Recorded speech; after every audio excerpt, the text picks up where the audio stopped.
If you haven't turned off RDP, now would be the day.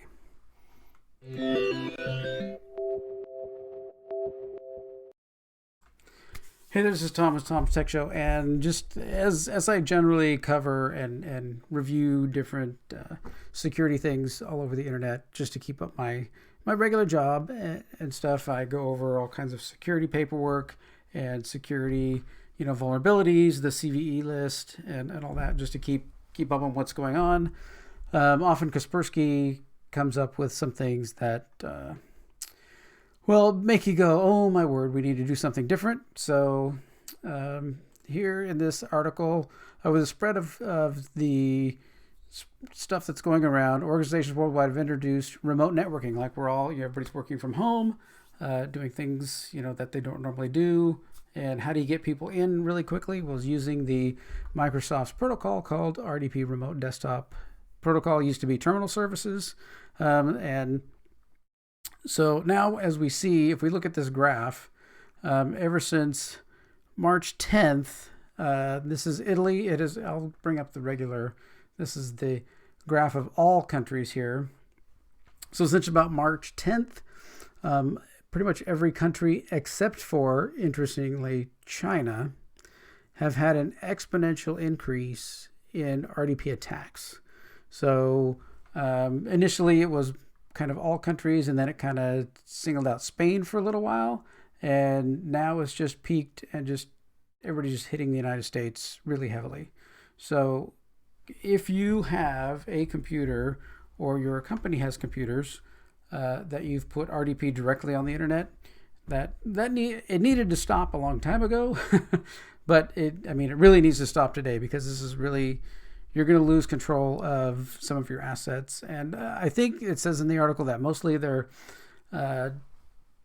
installing Bitcoin miners and things like that on people's computers. So that's, you're giving them free money and you're just burning electricity at that point. So how do you stop this? You need to have people connected remotely. The way to do it is with a VPN, and not a VPN like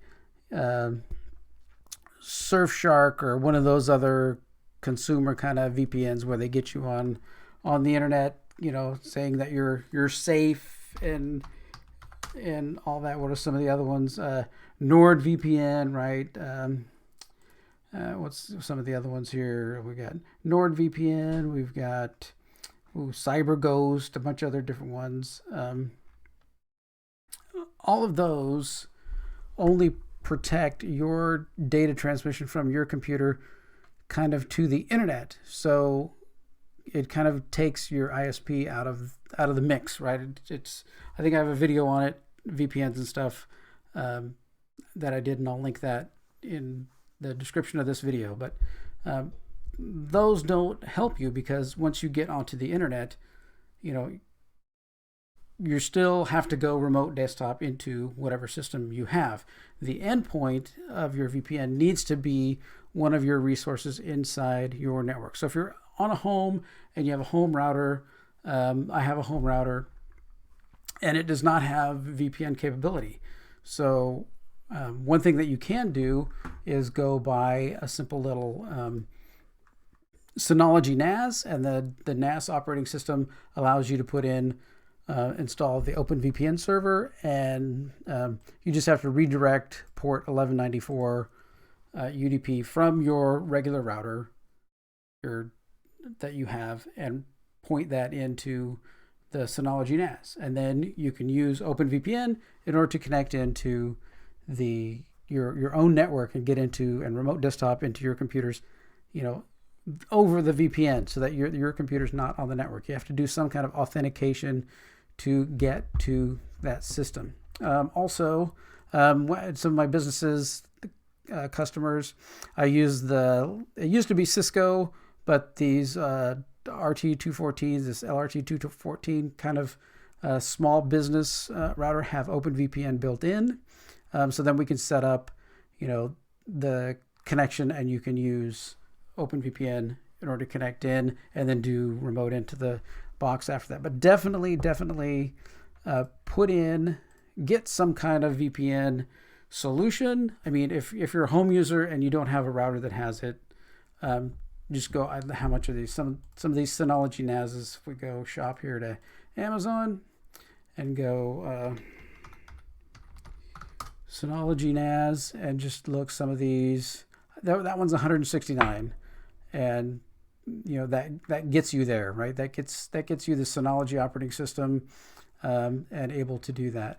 There's some cheaper ones, like that one's $109, right? That has the Synology OS. You can put one disk drive in it, and that allows you to store files on your network. So it can be kind of a double duty. Gives you some network storage at home and gives you the ability to load this application of a VPN server to connect into your house, right? Very, very important. I also have used this for when I'm on vacation and I VPN into my house. When I do banking, if I'm out of the country, I VPN into my house so that the bank still thinks I'm coming from my house instead of from a foreign country. So that kind of makes it so the bank doesn't think I'm out of the country and have to jump through a bunch of other hoops in order to try and connect, and they don't think my account's being hacked and shut it down and everything else. So that also makes that kind of helpful. But this is going on right now. Who knows how long it's going to go on for? Probably until the bug that's going on everywhere is done and people stop working from home and get back into the office.